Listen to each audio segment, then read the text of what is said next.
نحمدہ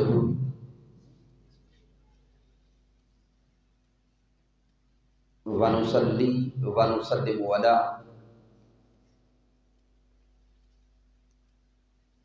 سیدنا و مولانا محمد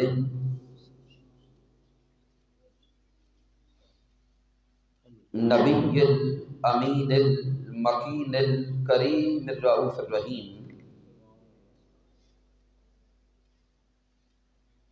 اما بعد فاعوذ باللہ من الشیطان الرجیم بسم اللہ الرحمن الرحیم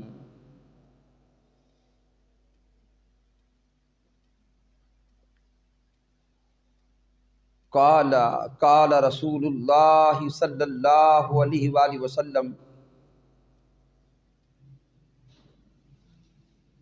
الا انی اوتیت الکتاب ومثلہ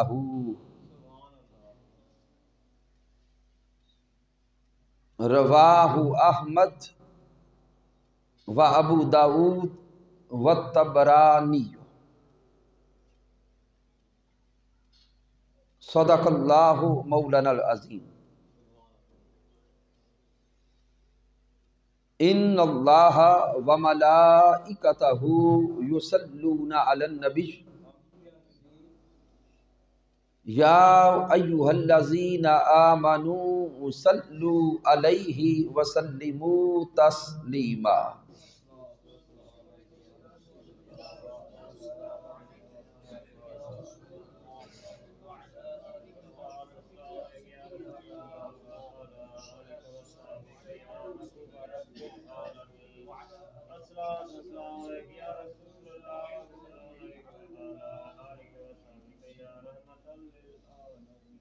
اللہ رب العزت کی توفیق سے اور تاجدار کائنات صلی اللہ علیہ وآلہ وسلم کے نعلین پاک کے تصدق سے بحمدہ تعالی آج ملک وال کی سرزمین پر ہم دوسرے ماہانہ درس عرفان الحدیث میں حاضر ہیں۔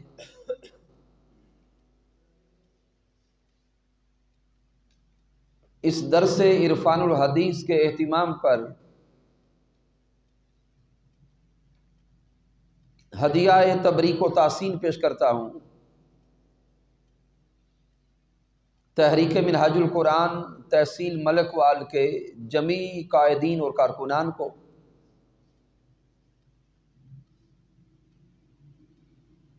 اور تشریف لانے والے جمیع محبین مصطفیٰ صلی اللہ علیہ وآلہ وسلم کو۔ سامعین محترم، پچھلے ماہ درس عرفان الحدیث میں ہم نے حدیث و سنت کی ضرورت اور اہمیت کو سمجھنے کی کوشش کی تھی،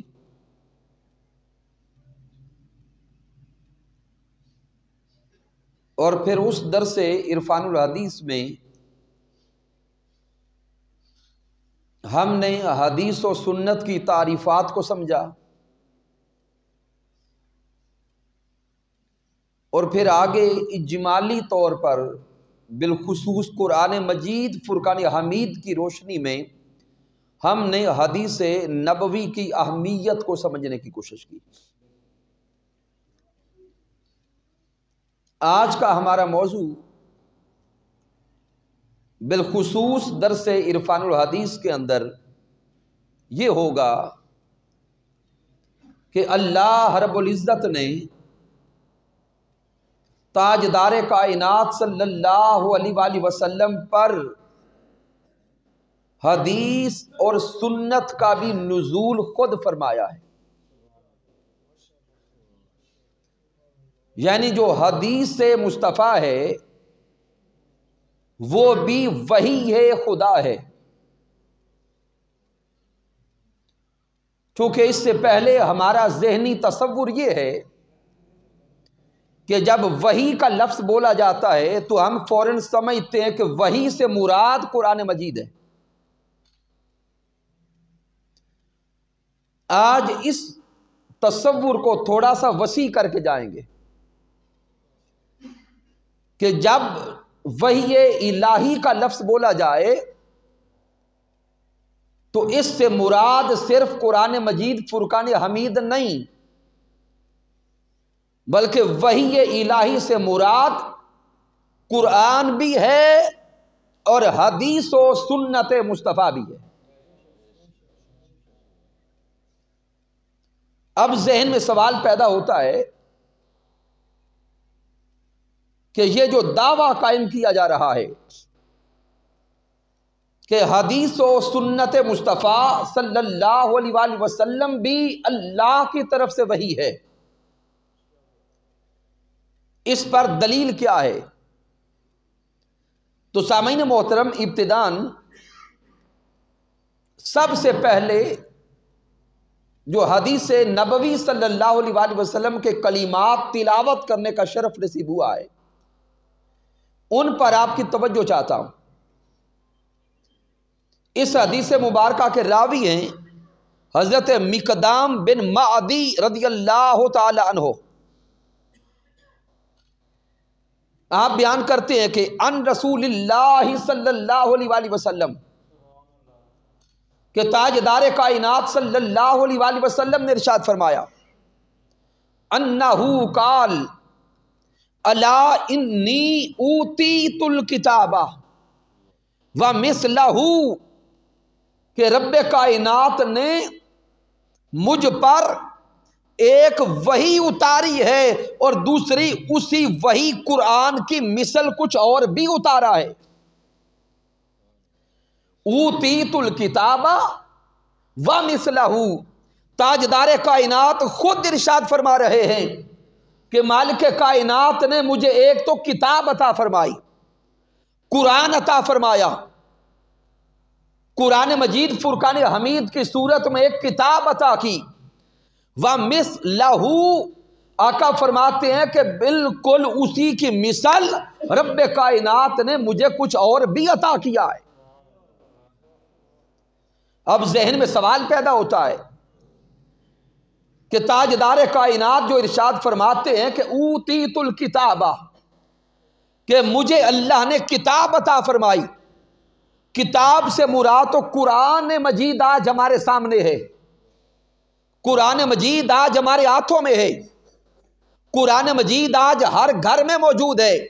وَمِثْلَهُ، قرآن کتاب کی تو سمجھ آ گئی، یہ قرآن اور کتاب کی مثل کچھ اور کیا ہے؟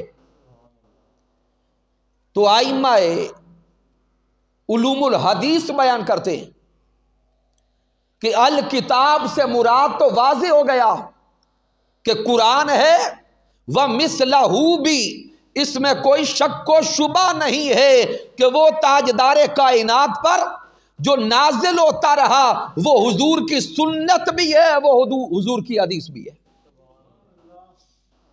اب سامعین محترم، یہ راز سمجھ گئے کہ تاجدار کائنات پر وہی دو طرح کی نازل ہوئی، ایک وحی جلی ہے، دوسری وحی خفی ہے۔ وحی جلی واضح ظاہری نظر آنے والی وحی وہ قرآن مجید ہے، اور وحی خفی وہ تاجدار کائنات کی حدیث اور سنت ہے۔ اب ذہن میں سوال پیدا ہوگا کہ قرآن کو وحی جلی کیوں کہتے ہیں اور حدیث و سنت کو وحی خفی کیوں کہتے ہیں؟ تو اس کا جواب بھی کوئی مشکل نہیں، بڑا سادہ ہے۔ قرآن متلو ہے، قرآن متلو ہے جس کی تلاوت کی جاتی ہے، اور حدیث و سنت غیر متلو ہے، اس کی تلاوت قرآن کی طرح نہیں کی جاتی۔ حدیث و سنت کی تلاوت قرآن مجید کی طرح نہیں کی جاتی۔ اب ذہن پھر سوال کرے گا کہ ان دونوں میں فرق کیا ہے؟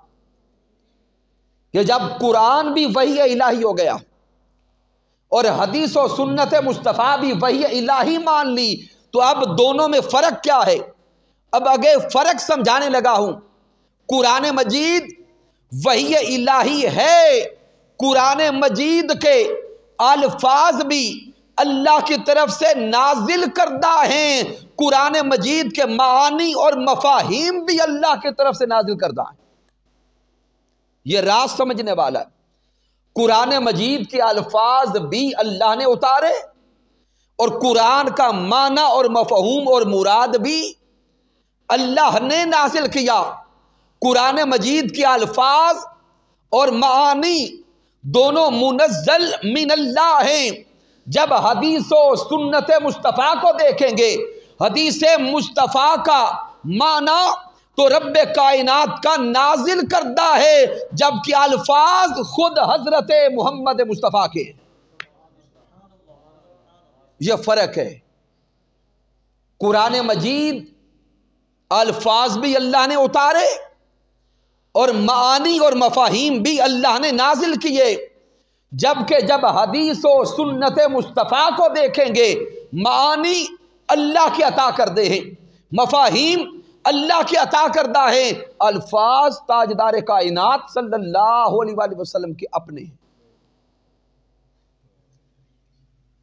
اب ذہن میں ایک سوال پیدا ہوتا ہے کہ وحی کیا ہے اور وحی آتی کیسے ہے؟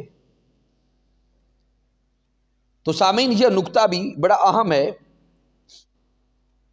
علم الحدیث کے تناظر میں۔ لفظ وحی کا سادہ سا معنی اور مفہوم تو یہ ہے، اللہ رب العزت کا بالواسطہ یا بلا واسطہ، مالک کائنات کا بالواسطہ یا بلا واسطہ کسی بھی خاص ذریعے سے خاص بندے تک اپنا پیغام پہنچانا وحی بنتا ہے۔ اللہ رب العزت کا بالواسطہ یا بلا واسطہ اپنے خاص بندے تک اپنا خاص پیغام پہنچانا وحی کہلاتا ہے۔ اب تاجدار کائنات صلی اللہ علیہ وآلہ وسلم پر جو اللہ کی وحی آتی رہی، اس کی کم و بیش 8 صورتیں ہیں۔ آقا علیہ الصلوۃ والسلام تاجدار کائنات صلی اللہ علیہ وآلہ وسلم پر رب کائنات نے جو وحی نازل فرمائی، اس کی کم و بیش 8 صورتیں ہیں۔ اب رب کائنات اپنے محبوب پر وحی کیسے نازل فرماتا تھا، یہ نکتہ سمجھنے والا ہے۔ تو سامعین محترم، آقا علیہ الصلوۃ والسلام پر وحی کا آنا، اس کا جو سب سے پہلا طریقہ اور سب سے پہلی صورت ہے وہ ہے سچے خواب۔ کیا ہے؟ سچے خواب۔ وحی کا آغاز رب کائنات نے محبوب پر سچے خوابوں سے کیا تھا، اور حضرت سیدہ عائشہ صدیقہ رضی اللہ تعالی عنہ بیان فرماتی ہیں کہ تاجدار کائنات صلی اللہ علیہ وآلہ وسلم کو مالک کائنات کی طرف سے جو خواب آتے تھے، وہ خواب ایسے سچے ہوتے، ایسے خاص ہوتے کہ رات کو حضور خواب دیکھا کرتے، دن کے اجالے میں سویرا نظر آتا۔ ماشاءاللہ ماشاءاللہ، ہماری خوشبختی ہے کہ آج درس عرفان الحدیث میں مسند صدارت پہ تشریف فرما ہے محترم قبلہ پیر سید علی حسنین شاہ صاحب۔ آپ کو خوش آمدید کہتے ہیں، آپ کا شکریہ ادا کرتے ہیں۔ تو سامعین محترم توجہ کریں، چونکہ یہ درس عرفان الحدیث خاص علمی نشست ہے، لیکن اس سے انشاءاللہ تعالی علمی پیرائے میں خاص اہم اسباق آپ سمجھ کے جائیں گے۔ تو جو نقطہ میں عرض کر رہا ہوں کہ اللہ رب العزت نے محبوب مکرم علیہ الصلوۃ والسلام پہ جو وحی نازل فرمائی، اس کی 8 صورتیں ہیں۔ سب سے پہلی صورت سچے خواب، دوسری صورت القاء فی القلب، اللہ رب العزت فرشتے کے ذریعے محبوب مکرم کے قلب اطہر میں اپنی بات القاء فرما دیتا تھا۔ تیسری صورت ہے سلسلۃ الجرس، فرشتہ وحی لے کے آتا لیکن یہ وحی بہت بھاری ہوتی۔ میرے آقا علیہ الصلوۃ والسلام فرماتے ہیں کہ جو مجھے اللہ کی طرف سے کلام نصیب ہوتا، وحی نصیب ہوتی، اس میں سب سے بھاری صورت جو تھی وہ سلسلۃ الجرس تھی۔ آغاز میں گھنٹی کی آواز آتی اور اسی گھنٹی کی آواز کی صورت میں ہی رب کائنات کا کلام خاص انداز میں، خاص پیرائے میں، خاص کوڈ ورڈز میں مجھ تک پہنچا دیا جاتا۔ تو یہ حضور علیہ الصلوۃ والسلام کے ساتھ رب کائنات کے کلام کرنے کی تیسری صورت ہے۔ پھر چوتھی صورت ہے فرشتے کا انسانی شکل میں حضور کی بارگاہ میں آنا۔ فرشتہ انسان بن کر انسانی شکل و صورت میں میرے آقا کی بارگاہ میں آتا، اللہ کا پیغام لاتا، دیکھنے میں تو انسان نظر آتا لیکن حقیقتاً وہ فرشتہ ہوتا جو اللہ کا پیغام لاتا۔ اور حضور علیہ الصلوۃ والسلام کے عظیم اور خوبصورت ترین صحابی حضرت دہیہ کلبی رضی اللہ تعالی عنہ کی شکل میں فرشتہ حضور کی بارگاہ میں آیا کرتا تھا۔ تو آقا علیہ الصلوۃ والسلام کی ذات اقدس پہ وحی کے آنے کی یہ چوتھی صورت ہے کہ فرشتہ انسانی صورت میں آقا کی بارگاہ اقدس میں آتا۔ پھر پانچویں صورت ہے کہ رب کائنات خود پردے کے پیچھے سے کلام فرماتا۔ اللہ رب العزت پردے کے پیچھے سے اپنے محبوب مکرم سے خود کلام فرماتا۔ پھر سامعین محترم فرشتہ اپنی اصلی صورت میں بھی حضور کے سامنے آتا، حضرت جبرائیل علیہ السلام اللہ کا پیغام لے کر۔ یہ وحی کے آنے کی چھٹی صورت ہے۔ ساتویں صورت ہے شب معراج مصطفیٰ، اللہ کا اپنے سونے حبیب سے کلام کرنا، معراج پہ بلا کر تاجدار کائنات سے کلام کرنا۔ اب اس کلام کے بھی کئی ادوار ہیں کہ کبھی آقا علیہ الصلوۃ والسلام شب معراج ابھی مکہ میں ہیں تو رب کلام کرتا ہے، کبھی تاجدار کائنات مقام سدرہ پہ ہیں تو رب کائنات کلام کرتا ہے۔ پھر اسی شب معراج مصطفیٰ مالک کائنات تاجدار کائنات کو ثم دنا فتدلی فکان قاب قوسین او ادنا کے مقام پہ بٹھا کر، سارے پردے اٹھا کر، سارے حجاب اٹھا کر اپنے محبوب مکرم سے کلام کرتا ہے۔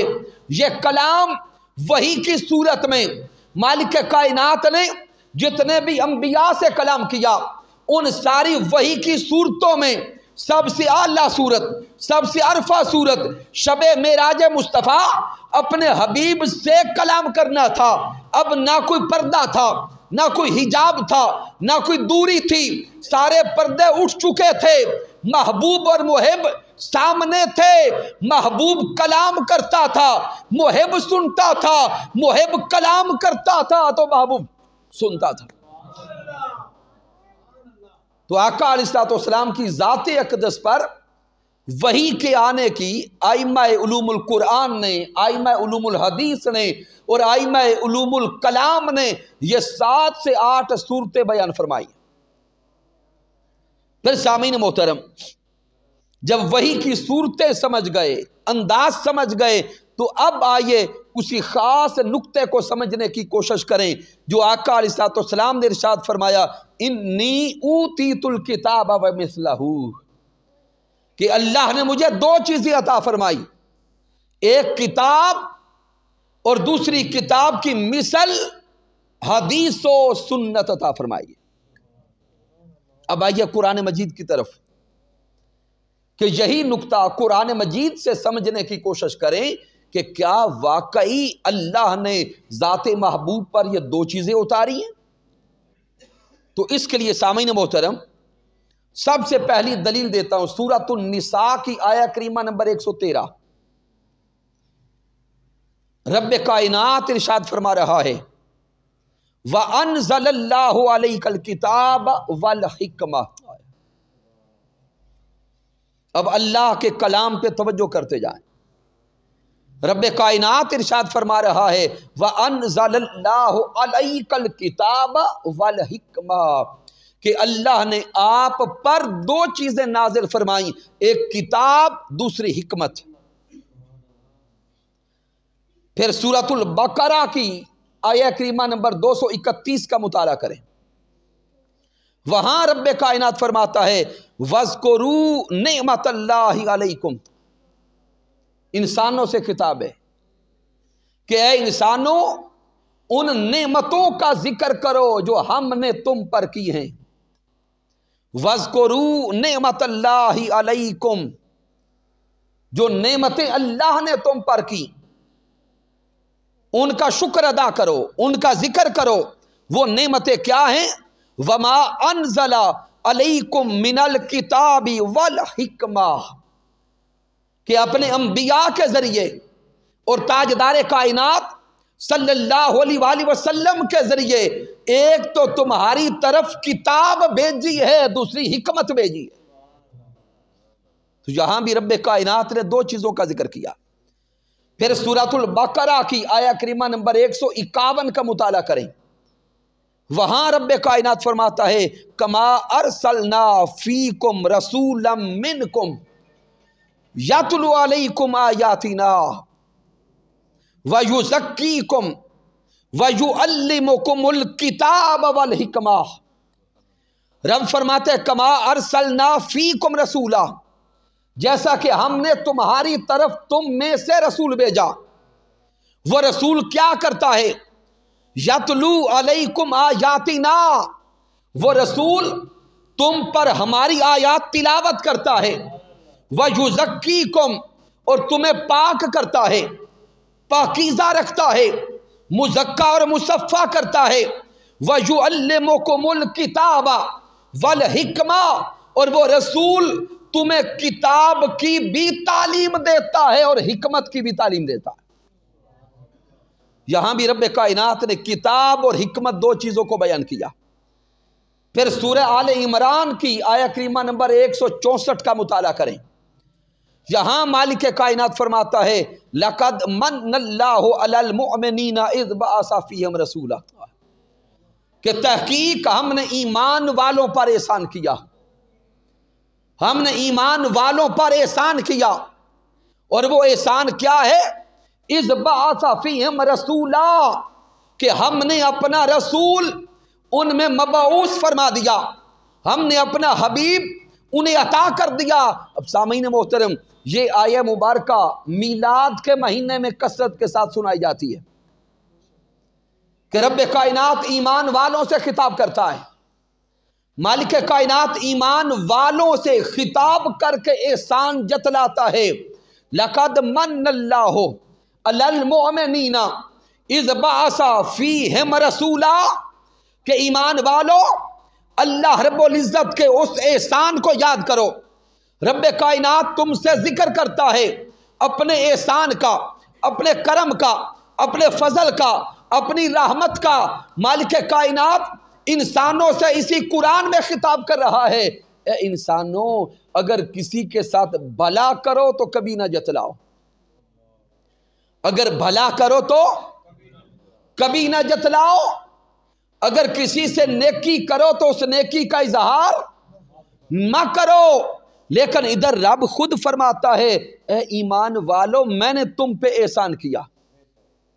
ذہن میں سوال پیدا ہوتا ہے، رب کائنات ادھر اسی قرآن میں خود حکم دیتا ہے کہ کسی پہ بھلا کرو تو جتلاؤ نہیں، اور ادھر اسی قرآن میں ایمان والوں کو اپنا احسان جتلا بھی رہا ہے۔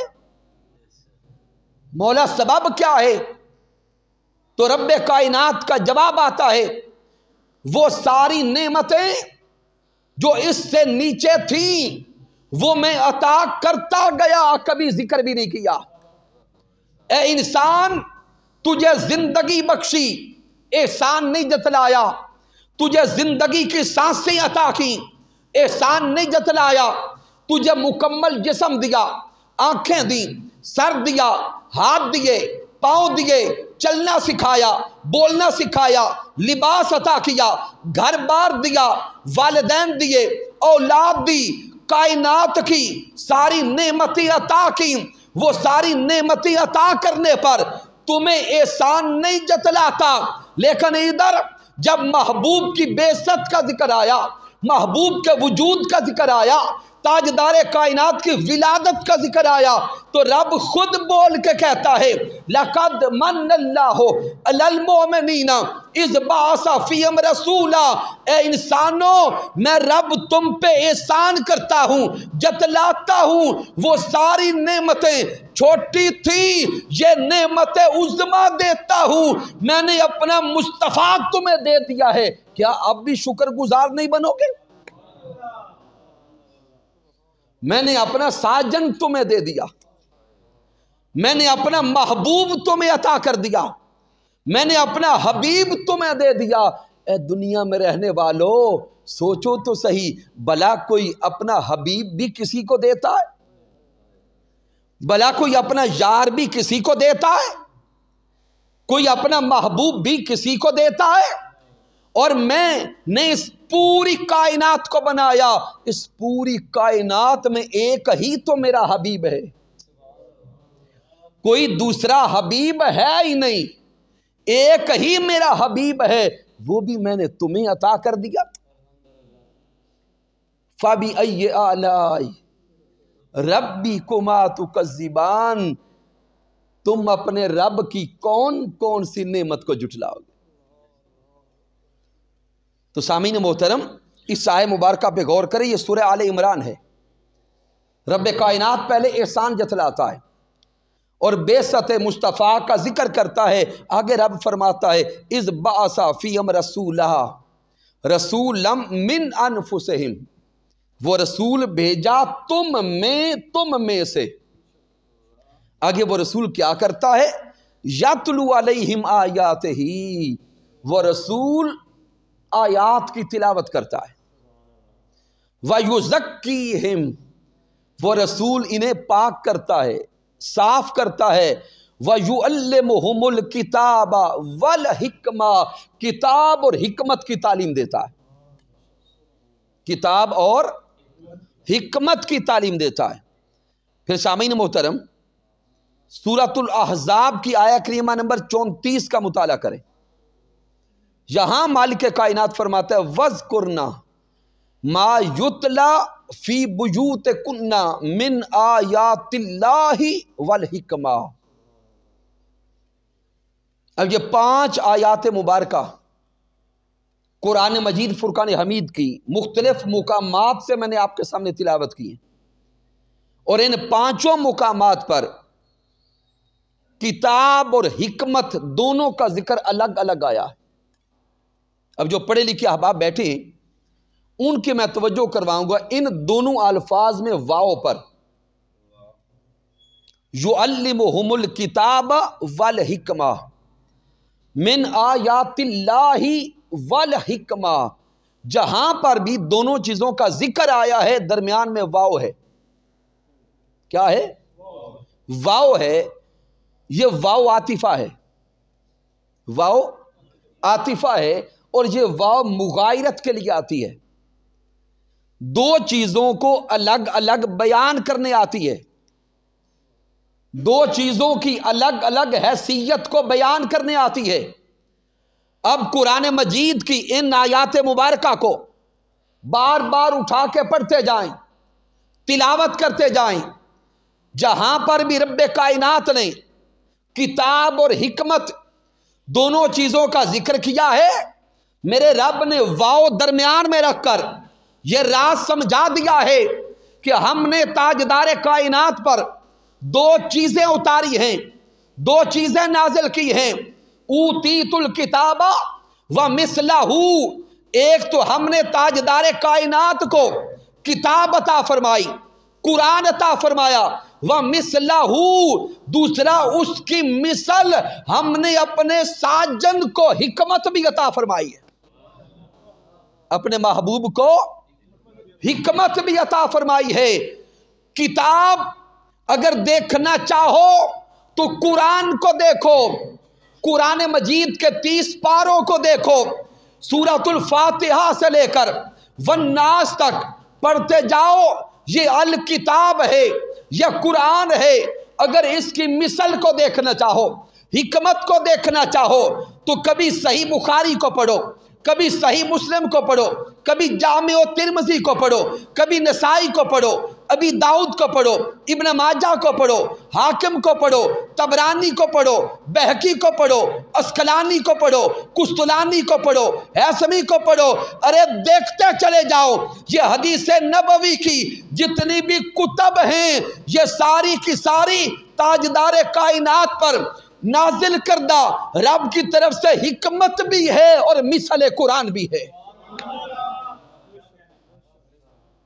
تو سامعین محترم، راز یہ سمجھ آ رہا ہے کہ بعض لوگ آج کے دور میں معاذ اللہ جو منکرین حدیث نظر آنے لگ گئے ہیں، اور یہ کہتے ہیں کہ ہمارے لیے صرف قرآن کافی ہے، گویا یہ جملہ بول کر انہوں نے نہ قرآن کو سمجھا ہے نہ صاحب قرآن کو سمجھا ہے۔ پھر سامعین محترم، قرآن مجید فرقان حمید سے اس سے اگلا خاص اور اہم نکتہ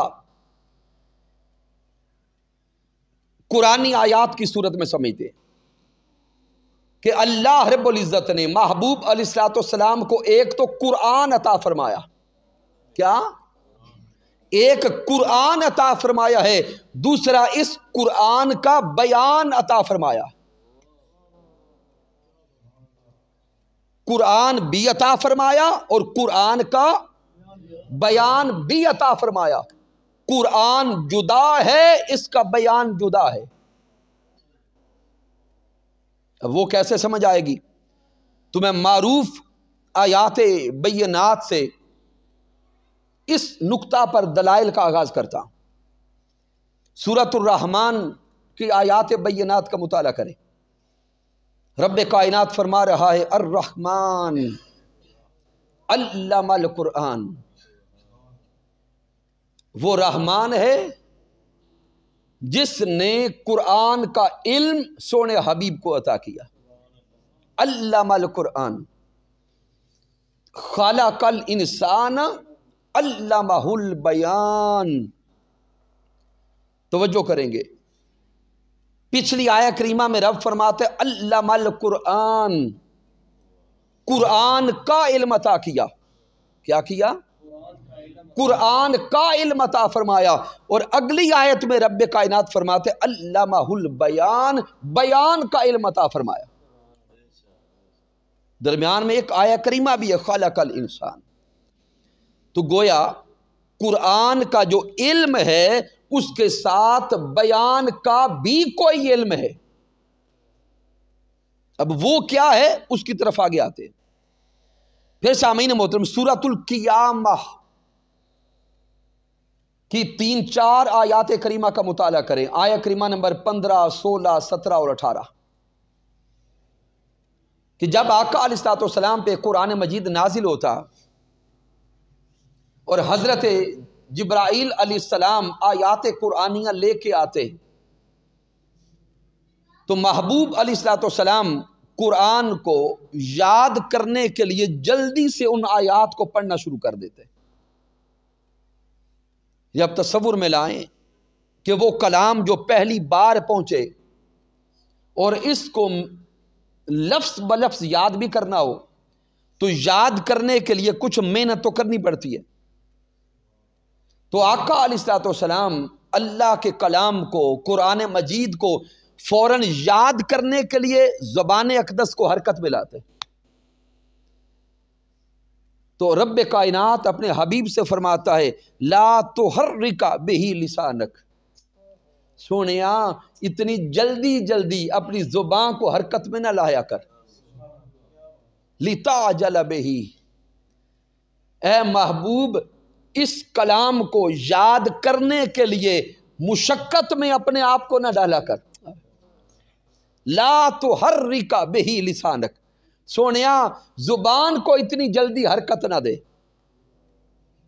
اِنَّا عَلَيْنَا جَمْعَهُ وَقُرْآنَا، سونیا اس قرآن کا آپ کو عطا کرنا بھی ہمارے ذمہ ہے اور آپ کے سینے میں جمع کر دینا بھی ہمارے ذمہ ہے۔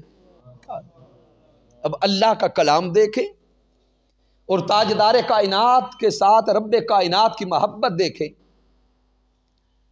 کہ محبوب مکرم اس کلام کو، ان آیات بینات کو یاد کرنے کے لیے جلدی جلدی اپنی زبان اقدس کو حرکت میں نہ لایا کریں، اس قرآن کا اتارنا بھی ہمارے ذمہ اور اس قرآن کا آپ کے قلب اطہر میں جمع کرنا بھی ہمارے ذمہ ہے۔ آگے میرا رب فرماتا ہے فَإِذَا قَرَأْنَاهُ فَاتَّبِعْ قُرْآنَهُ، جب یہ آیات آپ کے پاس آ جائیں، ہمارا حکم آ جائے، ہماری محبت بری داستان، محبت برا کلام اور محبت برا پیغام آ جائے، فَاتَّبِعْ قُرْآنَهُ، پس آپ اس کی پیروی کیا کریں، آپ اس کی پیروی کیا کریں۔ اگلے آیات کریمہ کے الفاظ بڑے توجہ طلب ہیں۔ آگے رب فرماتا ہے ثُمَّ اِنَّ عَلَيْنَا بَيَانَهُ، سونیا پیچھے جمعہ قرآن، اس کا آپ کے سینے میں جمع کرنا بھی ہمارے ذمہ ہے اور اس کا بیان عطا کرنا بھی ہمارے ذمہ ہے۔ تو گویا قرآن مجید کے الفاظ خود بتا رہے ہیں کہ قرآن رب کائنات کی طرف سے نصیب ہوا، اس کے ساتھ بیان بھی رب کائنات کی طرف سے نصیب ہوا۔ اب اسی نقطہ کو سمجھنے کے لیے سورۃ النحل کی آیہ کریمہ نمبر 44 کا مطالعہ کریں، 44۔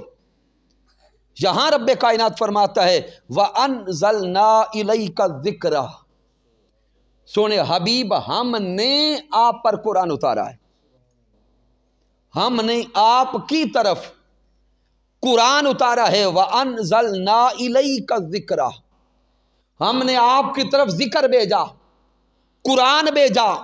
آگے رب فرماتا ہے کہ یہ بھی سمجھ لیں کیوں بھیجا، لِتُبَيِّنَ لِلنَّاسِ، کہ آپ لوگوں کے سامنے وضاحت کے ساتھ بیان کر دیں،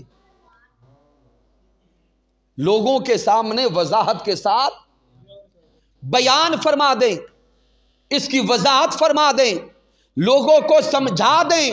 تو تاجدار کائنات پر مالک کائنات نے قرآن اتارا ہے، ساتھ اس کا بیان بھی عطا کیا ہے کہ لوگوں تک اس کی سمجھ چلی جائے۔ پھر سورۃ النجم کی آیات مبارکہ نے یہ سارے کا سارا راز کھول کے رکھ دیا۔ مالک کائنات فرما رہا ہے وَمَا يَنطِقُ عَنِ الْهَوَىٰ إِنْ هُوَ إِلَّا وَحْيٌ يُوحَىٰ، مالک فرماتا ہے میرا ساجن کلام نہیں کرتا، وَمَا يَنطِقُ، میرا سونا نہیں بولتا، میرا ساجن اپنی زبان مبارک سے نطق نہیں فرماتا، کلام نہیں کرتا، عَنِ الْهَوَىٰ، اپنی مرضی سے، اپنی خواہش سے، اپنی طلب سے، ان ہوا الا وحی یوحیٰ، بلکہ جب میرا حبیب کلام کرتا ہے، زبان تو مصطفیٰ کی ہوتی ہے، اس کی زبان پہ کلام خود رب کائنات کر رہا ہوتا ہے۔ تو اب یہ راز سمجھ آ گیا کہ تاجدار کائنات جب بھی کلام فرماتے، چاہے وہ قرآن بنتا یا حدیث بنتا، تاجدار کائنات کی زبان اقدس جب بھی حرکت میں آتی، اس کے پیچھے حضور کی خواہش نہ ہوتی تھی، خواہش رب کی ہوتی تھی اور کلام بھی رب کائنات کا ہوتا تھا۔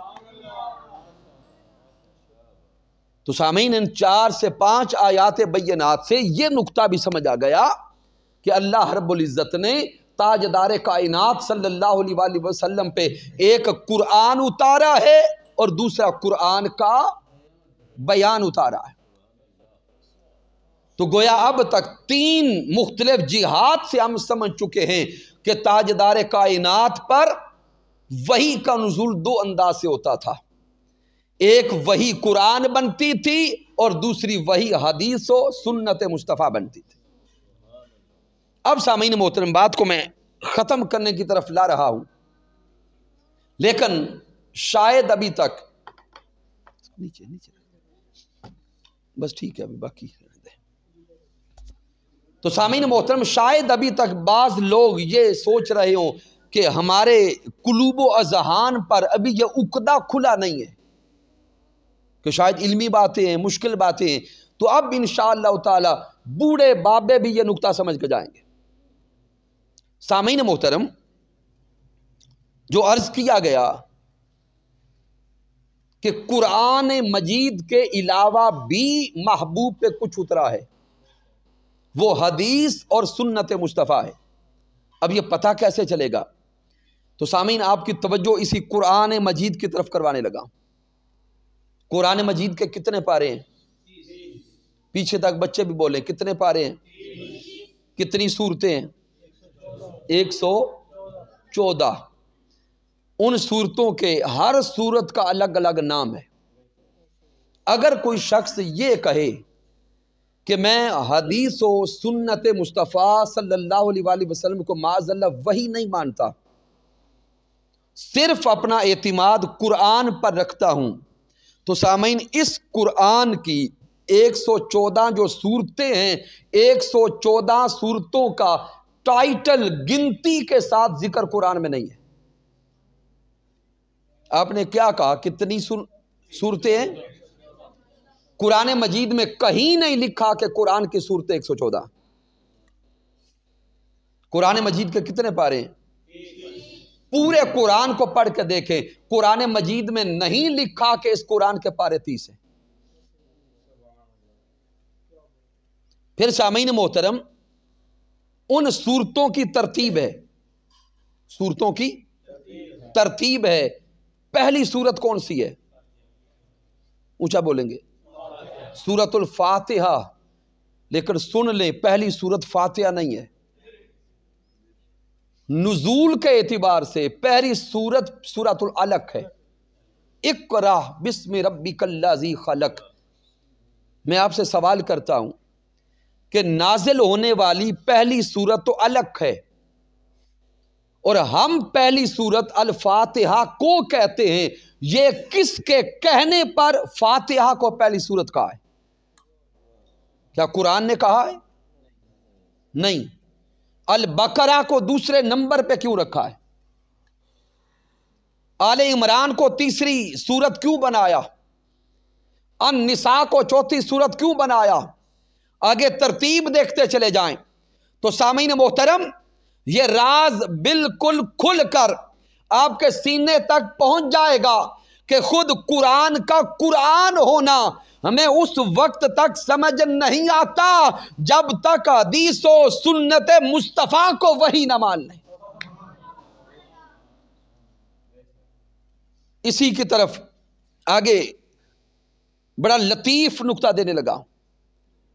جب ایمان قبول کر لیا، قرآن کو قرآن مان لیا، اللہ کی وحی مان لیا، تو سامعین محترم، کلمہ طیبہ پڑھنے کے بعد، ایمان لانے کے بعد سب سے پہلا عمل ہے نماز، جس پہ زیادہ زور دیا جاتا ہے۔ کیا ہے؟ نماز۔ یہ راز آپ پا گئے تو آج کا درس عرفان الحدیث سمجھ آئیں گے۔ نماز کب فرض ہوئی؟ شب معراج مصطفیٰ۔ نماز شب معراج مصطفیٰ صلی اللہ علیہ وآلہ وسلم فرض ہوئی۔ نماز سے پہلے ہم وضو کرتے ہیں، سارے کرتے ہیں۔ کیا وضو کے بغیر نماز ہو جاتی ہے؟ پکی بات ہے۔ تو سامعین محترم، نماز فرض ہو گئی شب معراج مصطفیٰ، لیکن ابھی تک وضو فرض نہیں ہوا۔ نماز فرض ہو چکی ہے لیکن وضو کی فرضیت کی آیت کریمہ ابھی تک نہیں اتری. پھر ایک ہفتہ بعد میں نہیں، 2-4 ہفتے نہیں، معراج مکہ میں ہوتا ہے. تاجدار کائنات مکہ المکرمہ کو چھوڑ کے مدینہ چلے جاتے ہیں. پھر بھی ابھی تک آیت وضو نہیں اترتی. یہاں تک کہ سن 6 ہجری آ گیا، غزوہ بنو مستلق ہوا. آقا علیہ السلام اس غزوہ سے واپس پلٹ رہے تھے، راستے میں قیام کیا. جب قیام کیا تو جس مقام پہ قیام تھا اس مقام پہ نماز کا وقت ہو گیا اور وضو کرنے کے لیے پانی نہیں تھا. نماز کا وقت ہو گیا لیکن وضو کرنے کے لیے پانی میسر نہیں تھا. صحابہ کرام حضور کی بارگاہ میں دوڑے آئے کہ حضور وضو کے لیے پانی نہیں ہے، کیا کریں، نماز ضائع ہونے کا خدشہ ہے. تو اس مقام پر سورۃ المائدہ کی آیت کریمہ نمبر 6 اترتی ہے، فَاغْسِلُوا وُجُوهَكُمْ وَأَيْدِيَكُمْ إِلَى الْمَرَافِقِ. سامعین محترم، یہی آیت وضو ہے اور اسی کے اینڈ پہ پھر تیمم کا ذکر آتا ہے. تو سن 6 ہجری میں غزوہ بنو مستلق سے واپسی پر جب وضو کے لیے پانی نہیں تھا، اس وقت آیت وضو اور آیت تیمم نازل ہوتی ہے. اب تھوڑا ذہن سے، عقل سے فکر کرتے ہوئے سوچئے گا کہ نماز تو 6-7 سال پہلے فرض ہو چکی، پورے قرآن میں وضو کرنے کا حکم ہی موجود نہیں ہے. مجھے بتائیے گا صحابہ کرام اور آقا علیہ السلام وہ جو 6 یا 7 سال نمازیں پڑھتے رہے ہیں، آیت وضو کے آنے سے پہلے صحابہ وہ نمازیں وضو کے ساتھ پڑھتے تھے یا وضو کے بغیر پڑھتے تھے؟ وضو کے ساتھ پڑھتے تھے. تو پھر سوچیں، قرآن میں تو وضو کا حکم ہی نہیں ہے، پھر وہ وضو کیسے ہوتا رہا؟ حدیث و سنت مصطفیٰ کے ذریعے. یہ صحابہ کرام کا ایمان اور عقیدہ تھا کہ تاجدار کائنات کی زبان اقدس سے جو بھی نکلتا ہے وہ اللہ کا کلام ہوتا ہے اور وہ اللہ کا پیغام ہوتا ہے. پھر اسی سے اگلے نقطے پہ غور کریں. سامعین محترم، آقا علیہ السلام نے مکہ سے مدینہ ہجرت فرمائی. مدینہ المنورہ تشریف لا کے میرے آقا کم و بیش 16 سے 17 مہینے بیت المقدس کی طرف رخ انور کر کے نمازیں ادا کرتے رہے. اب آقا علیہ السلام نے کم و بیش 13 سال نبوی مکہ میں گزارے اور کم و بیش پھر 16 سے 17 مہینے مدینہ المنورہ میں گزارے. ان پچھلے سارے کے سارے زمانے کے لیے جو قبلہ تھا وہ بیت المقدس تھا. لیکن جب میرے حضور مکہ میں تھے تو کعبۃ اللہ اور بیت المقدس ایک سمت میں پڑھتے. حضور علیہ السلام کا نمازیں ادا کرنے کا انداز یہ تھا کہ قبلہ اور بیت المقدس دونوں کو ایک سمت میں لے کر میرے حضور سجدہ کرتے. لیکن جب آقا مدینہ المنورہ تشریف لے آئے تو اب سمتیں متضاد ہو گئی. اب دونوں سمتوں کو یکجا کرنا ممکن نہیں تھا. آقا علیہ السلام کے قلب اطہر نے چاہا کہ قبلہ بدلا جائے، قبلہ بدلا جائے. یہ سورۃ البقرہ کی آیات بینات ہے، دوسرا پارہ جہاں سے شروع ہوتا ہے، پہلے صفحے پر یہ آیات آ جاتی. لیکن میں وقت بچانے لگا ہوں، ان ذوقی آیات کو چھوڑ رہا ہوں. آپ سے ایک سوال کرتا ہوں کہ قبلہ بدلنے کی آیات تو قرآن میں مل گئی،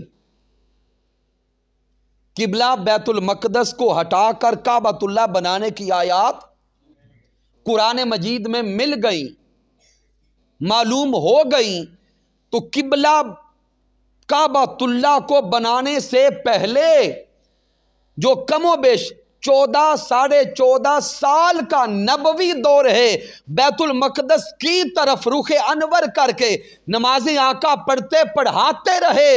وہ 13-14 سال جیسے بیت المقدس کو قبلہ بنائے رکھا، کیا وہ قرآن کے کہنے پہ بنایا؟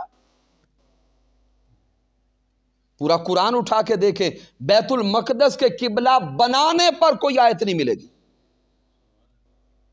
تو جب نہیں ملتی تو اگر کوئی کہے کہ ہم حدیث و سنت کو الہی وحی نہیں مانتے، اللہ کا کلام نہیں مانتے، رب کائنات کی طرف سے عطا نہیں مانتے، تو معاذ اللہ پھر وہ صحابہ کرام کی نمازیں کہاں گئی؟ تو راز یہ سمجھ آ گیا کہ دین اسلام کی تب تک سمجھ نہیں آتی جب تک تاجدار کائنات کے کلام کے ساتھ تعلق نہ جوڑا جائے۔ اب میں وہ آیہ کریمہ دے رہا ہوں، یہ سورۃ البقرہ کی آیہ کریمہ نمبر 143 ہے۔ رب کائنات نے پھر راز کھول دیا ہے کہ ہم نے جو پہلے بیت المقدس کو بنایا تھا اور قرآن سے کوئی دلیل نہیں دی تھی، کیوں بنایا تھا؟ اللہ فرماتا ہے کہ سن لو، میں نے بیت المقدس کو قبلہ کیوں بنایا تھا؟ رب فرماتا ہے وما جعلنا القبلۃ التی کنت علیہا، کہ وہ پہلے بیت المقدس کو قبلہ بنایا گیا، قبلہ رکھا گیا۔ رب فرماتا ہے وہ اس لیے بنایا گیا کنت علیہا الا لنعلم من یتبع الرسول، کہ ہم یہ آزما لیں، ہم یہ پرکھ لیں کہ کون میرے مصطفیٰ کی اتباع کرنے والا ہے۔ الا لنعلم من یتبع الرسول، کہ کون میرے محبوب تاجدار کائنات کی اطاعت کرنے والا ہے، حضور کی اتباع کرنے والا ہے، ممن ینقلب علی عاقبیہ، اور کون ہے جو اپنے ذہن کے پیچھے لگ کے پیچھے مڑ جانے والا ہے۔ رب کائنات نے تاجدار کائنات کی رضا سے، حضور کی محبت میں، حضور کی چاہت میں، حضور کے لیے بیت المقدس کو قبلہ بنایا تھا، تب بھی دنیا کے انسانوں کو آزمانے کے لیے، اور قبلہ بدل کر کعبۃ اللہ کو بنایا تھا، تب بھی ایمان والوں کو آزمانے کے لیے۔ اب جب قبلہ بدلا گیا، آخری جملوں کی طرف آ گیا، جب کعبۃ اللہ کو قبلہ بنایا گیا، میرے آقا علیہ الصلوۃ والسلام مسجد قبلتین میں ہیں، نماز ادا ہو رہی ہے، تاجدار کائنات دوران نماز بار بار اپنا رخ انور اوپر اٹھاتے ہیں۔ محبوب مکرم نماز میں بار بار رخ انور اٹھاتے ہیں۔ رب کائنات کا ارشاد ہوتا ہے قد نرا تقلب وجہک فی السماء فلنولینک قبلۃ ترضاھا، سونیا آپ کا رخ انور کا بار بار اٹھانا ہم دیکھ رہے ہیں، ہم دیکھ رہے ہیں۔ تو رب کائنات پھر محبوب کی رضا کے لیے قبلہ بدل دیتا ہے۔ راز یہ سمجھ آ گیا کہ جس طرف وہ نظر نہیں آتے ہم وہ رستہ ہی چھوڑ دیتے، جس طرف وہ نظر نہیں آتے ہم وہ رستہ ہی چھوڑ دیتے ہیں، اور کعبہ بنتا ہے اس طرف ہی ریاض جس طرف وہ رخ موڑ دیتے ہیں۔ اسلام اور ایمان یہی ہے۔